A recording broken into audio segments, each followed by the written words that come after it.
Hello students, now we discuss about the sound and music of lesson number 15 sound.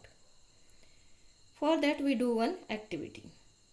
Take 6 to 7 glass cups, arrange them in a line and fill them with water with gradually increasing water level from one end to other. यानी हमें क्या लेना है 6 to 7 glass cup लेना है और हर सबको क्या करना है अरेंज करना है लाइन में और सब में क्या करना है हमें वाटर फिल करना है लेकिन increasing water level.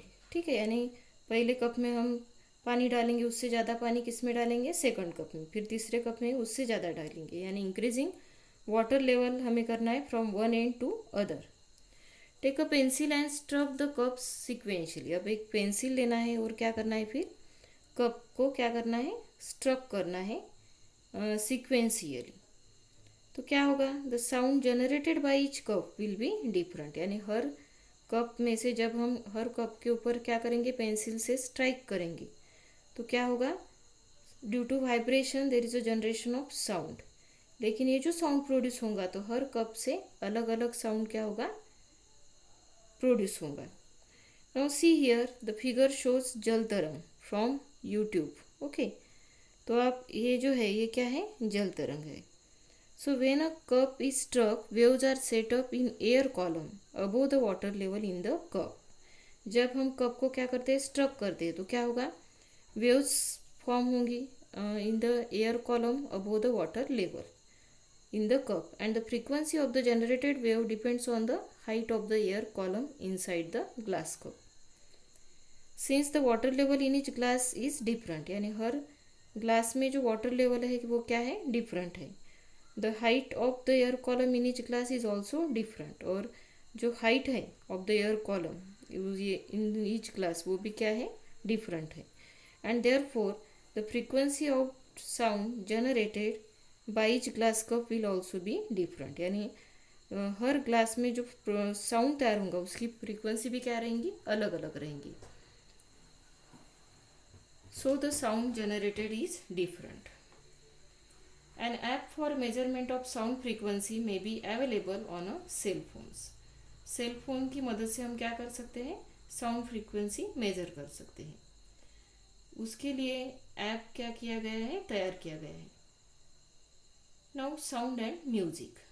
So from the above activity it is clear that if the frequency of sound wave is change different sound is produce. यानी हमने अभी जो एक्टिविटी की उससे हमें क्या समझ में आता है कि जब हम क्या करते हैं फ्रीक्वेंसी चेंज करते हैं साउंड वेव की तो क्या होता है डिफरेंट साउंड क्या होता है प्रोड्यूस होता है। So sound waves of different frequencies produce different sound note. तो डिफरेंट फ्रीक्वेंसी के साउंड वेव्स क्या प्रोड्यूस करते हैं डिफरेंट साउंड नोट्स तैयार करते हैं। जैसे in the field of music various musical instrument क्या किए जाते हैं यूज किए जाते हैं for creation of sound notes, यानी डिफरेंट जो म्यूजिकल इंस्ट्रूमेंट है वो डिफरेंट प्रकार के साउंड क्या करते हैं प्रोड्यूस कर सकते हैं। सो जैसे उसमें कौन से इंस्ट्रूमेंट है सितार है वायलिन है गिटार है विच use string for production of sound. तो इसमें क्या रहता है स्ट्रिंग्स रहता है और जब हम स्ट्रिंग को स्ट्रक करते हैं तो क्या होता है साउंड प्रोड्यूस होता है। उसी तरह से जैसे फ्लूट है शहनाई है तो इसमें क्या करते हैं हम we use air blown into pipes for the production of sound. In the string-based instrument, the frequency of vibration of the string is changed by changing the tension on the string. यानी string के ऊपर हम उसका tension change करके क्या कर सकते हैं फ्रीक्वेंसी चेंज कर सकते हैं by changing the vibrating length of the string using fingers। और उसके कारण क्या होता है अलग प्रकार के साउंड नोट तैयार होते हैं। So in musical instrument like flute, the hole on the flute are opened or closed to change the length of vibrating air column in the flute. The frequency of waves therefore changes and result in production of different notes. तो जब हम flute बजाते हैं तो क्या होता है उसमें जो होल्स रहते हैं तो उसमें हम क्या करते हैं उसको क्लोज करते हैं ओपन करते हैं तो उसके कारण क्या होता है उसकी जो फ्रीक्वेंसी है वो चेंज होती है और उसके कारण फिर डिफरेंट साउंड क्या होता है प्रोड्यूस होता है। So sound produce by human. तो ह्यूमन में किस तरह से साउंड प्रोड्यूस होता है Either speak a little loudly or sing a song or produce humming sound like a bee and put your finger on your throat. So do you feel? हम क्या feel करेंगे फिर? वाइब्रेशंस इन द ह्यूमंस, यानी जब हम अलग अलग sound produce करेंगे तो उस जब तो हम वाइब्रेशंस भी देखेंगे तो क्या होगा? डिफरेंट वाइब्रेशंस फॉर्म होंगे. In human sound is produce in the larynx. तो ह्यूमन में साउंड कहाँ प्रोड्यूस होता है? लैरिंग्स में होता है.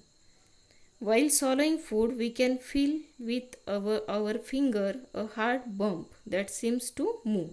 यानी जब हम खाना क्या करते हैं? निगलते हैं, तब हमें फिर अगर हम हमारा जो फिंगर है वह अगर हम थ्रोट के ऊपर रखते हैं तो हमें क्या महसूस होता है? Hard bump that seems to move. This is nothing but the larynx. तो वो क्या है? लैरिंग्स है. So it is the upper end of the wind pipe. Larynx ये किसका पार्ट है? It is the upper end of the wind pipe. So two vocal cords are stretch across the voice box और larynx in such a way that it leaves a narrow slit between them for the passage of air. तो इसमें क्या होता है? दो जो vocal cords है वो ये इस तरह से स्ट्रेच रहते हैं अक्रॉस द वॉइस बॉक्स और larynx in such a way that it leaves a narrow slit. उसके कारण नैरो स्लिट फॉर्म होती है बिटवीन देम और उसके कारण क्या होता है? Air can be pass through it. So when the lungs force air through the slit the vocal chords vibrate. यानी जब फोर्सफुली एयर कहाँ पे आती है? लंग्स में आती है तो क्या होता है? वोकल कॉर्ड्स वाइब्रेट होते हैं और उसके कारण क्या होता है? Producing sound. And muscles attach to the vocal cords can make the cords tight और लूज. और जो मसल्स अटैच होते हैं वोकल कॉर्ड्स को तो वो क्या करते हैं? वोकल कॉर्ड्स को टाइट रखते हैं या लूज रखते हैं. The type of quality of voice is different. और उसके कारण जो क्वालिटी है साउंड की वो क्या रहती है? डिफरेंट रहती है. Now take two rubber strips out of an unused bicycle tube and place these two pieces one above the other and stretch them right. So now blow air through the gap between them. तो क्या होगा? as the air blows through the gap between the rubber strip तो उसमें क्या होगा? Sound produce होगा. तो human लैरिंग्स भी क्या करता है? उसी तरह से काम करता है. वोकल कॉर्ड्स क्या है? Are 20 centimetre length. उसकी लेंथ कितनी रहती है? 20 सेंटीमीटर. इन मेल और फीमेल में 15 centimetre and even smaller in children. और चिल्ड्रन में उसमें भी उससे भी क्या रहती है? कम रहती है.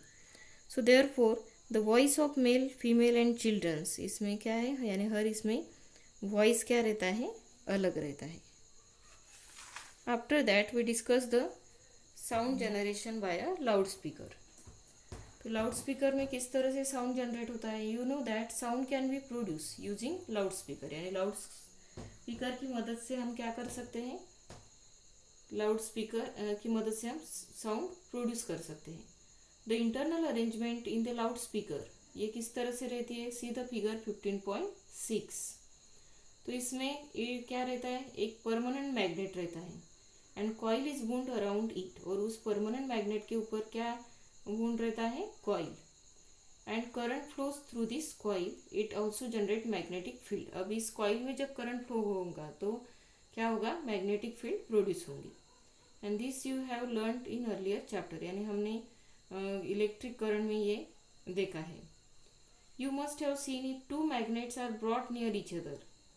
दे move depending on the position. यानी जब हम दो मैग्नेट्स एक दूसरे के क्या लाते हैं? करीब लाते हैं तो क्या होगा?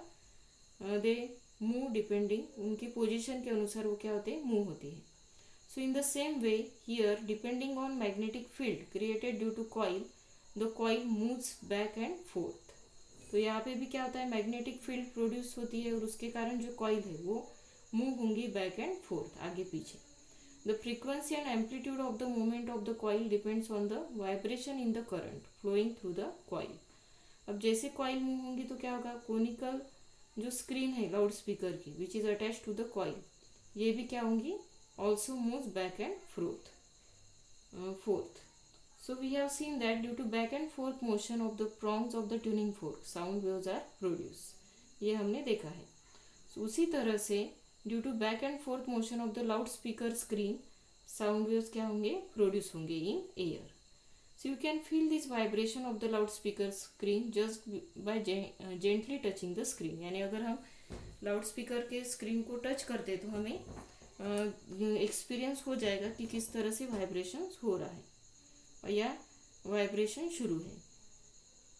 Very loud sound can be produce by using a loud speaker. यानी लाउड स्पीकर की मदद से हम बहुत लार्ज साउंड क्या कर सकते हैं, प्रोड्यूस कर सकते हैं. So therefore loud speaker are use in public places. और इसके कारण लाउड स्पीकर का यूज़ कहाँ पे किया जाता है, पब्लिक प्लेसेस, जिसके कारण ज़्यादा से ज़्यादा लोग उसे सुन पाए. However as we have learn that if sound level is around 100 decibel, तो अगर साउंड लेवल अगर 100 डेसिबल तक है तो वो जो साउंड है वो क्या है, हार्मफुल है. So therefore although the loudspeaker can generate very loud sound, there must be limit on its loudness.